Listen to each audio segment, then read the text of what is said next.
14 साल की उम्र में तुमने अपने हाथों से शैडो अलायंस इंटेलिजेंस नेटवर्क की स्थापना की थी। इसकी ताकत पूरी दुनिया में फैली हुई थी। तुम लोग केवल बेहद कठिन और खतरनाक मिशन स्वीकार करते थे और कभी असफल नहीं हुए। सिर्फ 4 साल में ही शैडो अलायंस और 1000 ब्लेड्स पैविलियन दुनिया के नंबर 1 संगठन बन गए और बराबरी पर आ खड़े हुए। इसी वजह से दोनों के बीच गहरी दुश्मनी पैदा हो गई, लेकिन दोनों पक्षों की ताकत बराबर थी, इसलिए कोई भी दूसरे का कुछ नहीं बिगाड़ सकता था। 18 साल की उम्र में तुम्हें पता चला कि तुम एक बड़े रईस परिवार के बिछड़े हुए असली वारिस हो, लेकिन परिवार में लौटने के पहले ही दिन तुम्हारी 2 पहचानें लगातार उजागर हो गईं। तुम अरबों की कीमत वाली दुनिया की लिमिटेड एडिशन सुपरकार चलाकर रेस ट्रैक पर पहुंचे। जैसे ही तुम वहां पहुंचे, पूरा मैदान हंगामे से भर गया। अरे वो तो बस मिस लियू के आने का इंतजार है, फिर रेस शुरू होगी। इतना कहना ही था कि एक सिल्वर सफेद स्पोर्ट्स कार शानदार ड्रिफ्ट लगाते हुए मैदान के बीचों बीच आकर रुकी। कार से उतरी महिला ने काला चश्मा पहन रखा था और उसके होठों पर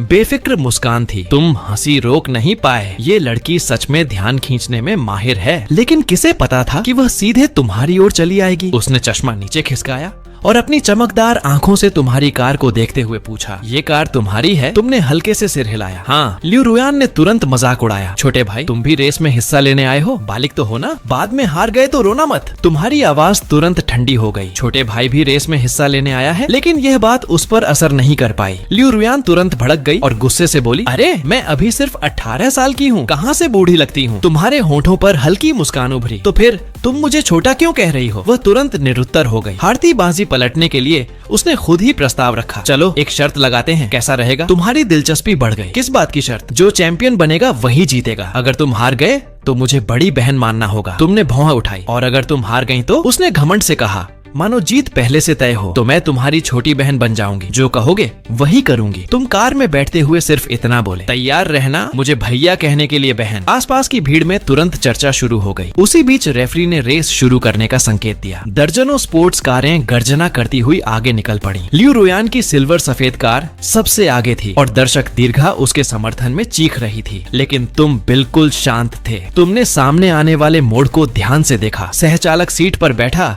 बी यूनिताओ उत्साह से चिल्लाया, भाई लू जल्दी ओवरटेक करो, उसे पीछे छोड़ दो। तुम्हारे होठों पर शरारती मुस्कान उभरी। ठीक है, जैसा तुम कहो। इतना कहकर तुमने एक्सेलरेटर पूरी ताकत से दबा दिया। दोनों हाथ तेजी से स्टीयरिंग घुमाने लगे। सबसे खतरनाक मोड़ पर पहुंचकर तुमने रफ्तार कम करने के बजाय और बढ़ा दी। सब लोग स्तब्ध रह गए। उन्हें लगा कि तुम पागल हो गए हो। सबकी सांसें अटक गईं। अगले ही पल पूरे मैदान में पहले से भी ज्यादा जोरदार चीखें गूंज उठीं। किसी ने मुश्किल से लार निकली और कहा, अभी जो हुआ क्या वो लाइटनिंग कॉर्नरिंग थी? क्या वो कार किंग अंकल बाई की खास तकनीक नहीं है? तो क्या वो सच में अंकल बाई हैं? रेस ट्रैक पर तुम्हारी और लियू रुयान की कारों के बीच जबरदस्त मुकाबला चल रहा था। वह दांत भींचकर एक्सेलरेटर दबा रही थी, जबकि तुम आराम से उसके पीछे बने हुए थे। अगला मोड़ सामने आने ही वाला था। तुम्हारे चेहरे पर आत्मविश्वास भरी मुस्कान फैल गई। श्याओताओ, मजबूती से बैठना, आज तुम्हारा भाई तुम्हें उड़ान का मजा चखाएगा। तुम्हारी आंखों में ठंडी चमक उभरी। तुमने एक्सेलरेटर एक बार फिर पूरी ताकत से दबा दिया। इंजन की गर्जना आसमान तक गूंज उठी। नीली विंड गॉड। और जब तक वह संभल पाता, तुम्हारी विंड गॉड कार कब की नजरों से ओझल हो चुकी थी और एक शानदार ड्रिफ्ट के साथ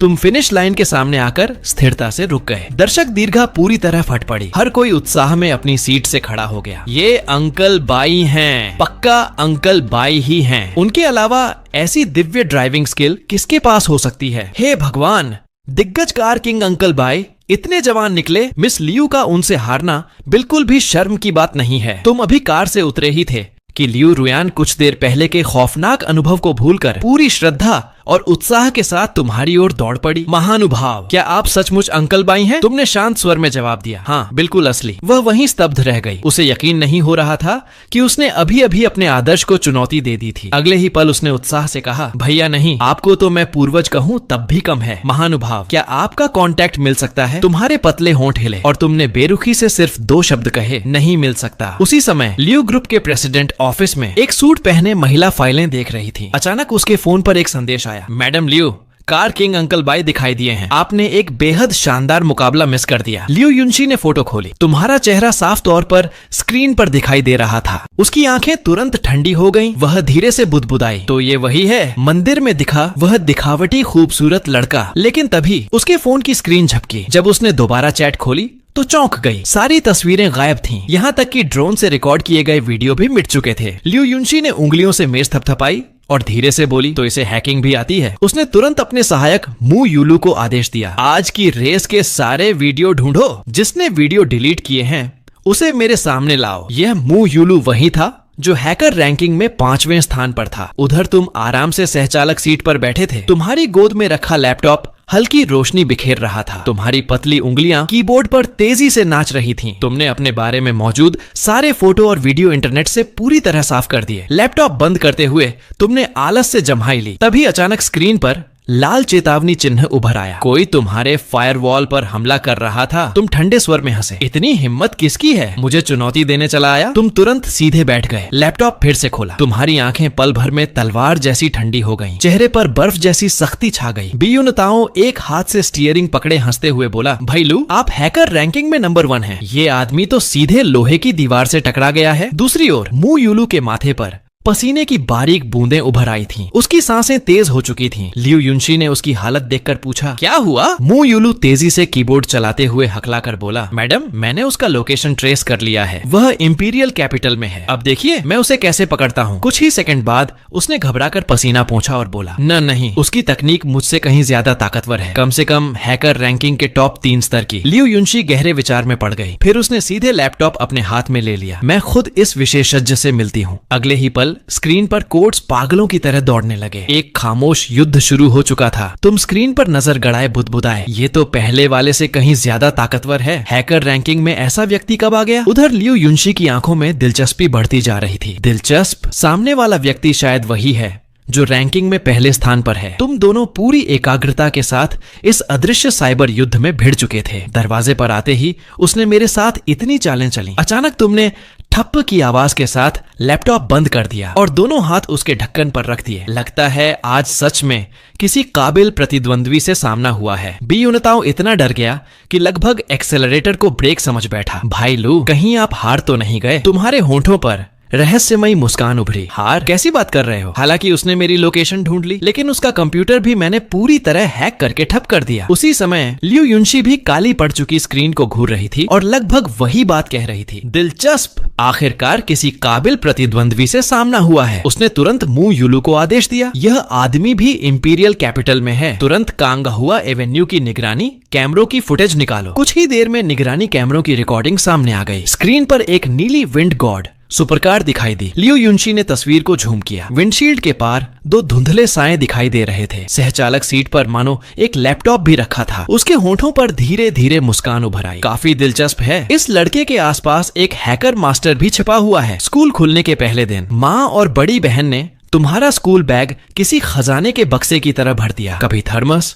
कभी दूध, कभी चॉकलेट। उन्हें डर था कि कहीं तुम्हें जरा सी भी तकलीफ न हो जाए, लेकिन उन्हें क्या पता था कि तुम्हारे स्कूल पहुंचने से पहले ही पूरे युचेंग हाई स्कूल में हलचल मच चुकी थी। बड़ी खबर, वह लड़का जो 10 साल से गायब था और जिसके बारे में कहा जाता है कि उसने प्राथमिक स्कूल भी पूरा नहीं किया, वह आज वापस स्कूल आ रहा है। उसी समय तुम्हारे भावी क्लास टीचर लियू काई प्रिंसिपल के ऑफिस में गुस्से से भरे हुए थे। प्रिंसिपल साहब, मेरी क्लास में सारे टॉपर हैं। आप एक ऐसे इंसान को उसमें डाल रहे हैं जिसने 10 साल से पढ़ाई नहीं की। क्या आप जानबूझकर हमारी क्लास का औसत परिणाम गिराना चाहते हैं? प्रिंसिपल असहाय होकर बोले, टीचर लियू, लू परिवार ने खुद अनुरोध किया है, मैं क्या कर सकता हूँ? लियू काई अभी भी संतुष्ट नहीं थे। अगर उसकी वजह से बाकी छात्रों की पढ़ाई प्रभावित हुई तो? प्रिंसिपल ने टालते हुए कहा, जब तक वह कोई परेशानी न खड़ी करे, समझिए कि क्लास में उसका अस्तित्व ही नहीं है। लेकिन 12वीं की पहली क्लास में पहले ही हाहाकार मचा हुआ था। गया काम से। अब पूरी स्कूल हमें हंसी का पात्र बनाएगी। हे भगवान, हमें एक अनपढ़ के साथ पढ़ना पड़ेगा, कहीं मेरा IQ भी कम न हो जाए। तभी तुम शांत और आत्मविश्वास भरे कदमों से क्लास में दाखिल हुए। अचानक चारों तरफ से हैरानी भरी आवाजें उठने लगीं। हे भगवान, यह तो बेहद हैंडसम है। इसका व्यक्तित्व कितना शानदार है। ऐसा लग रहा है जैसे कोई देवता धरती पर उतर आया हो। स्कूल का सबसे हैंडसम लड़का भी इसके सामने फीका पड़ गया। लेकिन जो बात उन्हें सबसे ज्यादा चौंका गई वह यह थी कि हमेशा ठंडी और किसी की परवाह न करने वाली लू शुए ने खुद तुम्हारे लिए कुर्सी खींच दी। वह चमकती मुस्कान के साथ बोली, दूसरे भैया यहाँ बैठिए। बैठने के बाद तुमने यूं ही एक भाषा की किताब उठाई। तुम इतनी तेजी से उसके पन्ने पलटने लगे कि सिर्फ धुंधली परछाइयां दिखाई दे रही थीं। पूरी क्लास स्तब्ध रह गई। सबको लगा कि तुम सिर्फ दिखावा कर रहे हो। लेकिन उन्हें क्या पता था कि उस किताब का हर शब्द पहले से तुम्हारे दिमाग में दर्ज था। वे लोग सचमुच समझ रहे थे कि तुम नाटक कर रहे हो। कितनी हास्यास्पद बात थी। चारों तरफ फुसफुसाहटें, मक्खियों की भिनभिनाहट जैसी गूंज रही थीं। क्या इसे सच में किताब में लिखा कुछ समझ आता है? लेकिन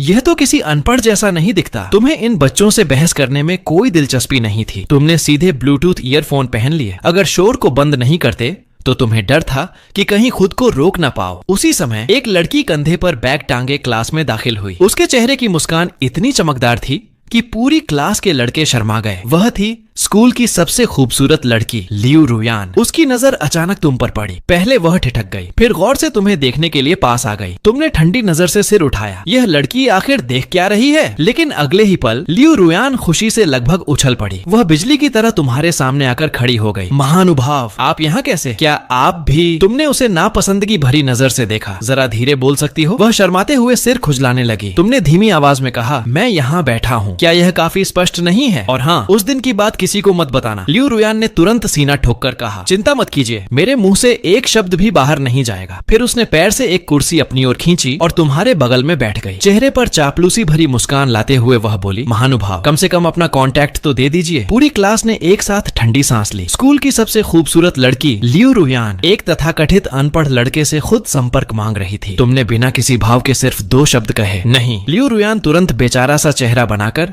तुम्हारी ओर देखने लगी। वह तुरंत अपनी बात बदलते हुए बोली, भाई लू। ये भाई तो उसके मुंह से काफी आसानी से निकल गया। फिर उसने गंभीरता से माफी मांगी। भाई लू, उस दिन मैं आपको पहचान नहीं पाई थी, मेरी गलती माफ कर दीजिए। तुम ईयरफोन से खेलते हुए बेपरवाही से बोले, मैं आम तौर पर माफी नहीं सुनता। जिससे दुश्मनी होती है उसका हिसाब मैं उसी वक्त बराबर कर देता हूँ। वह अभी और खुशामद करने ही वाली थी कि तुम्हारी बहन लू शुए वापस आ गई। यह दृश्य देखते ही वह भड़क उठी। लियू रुयान, मेरे भाई से दूर रहो। लियू रुयान का चेहरा अविश्वास से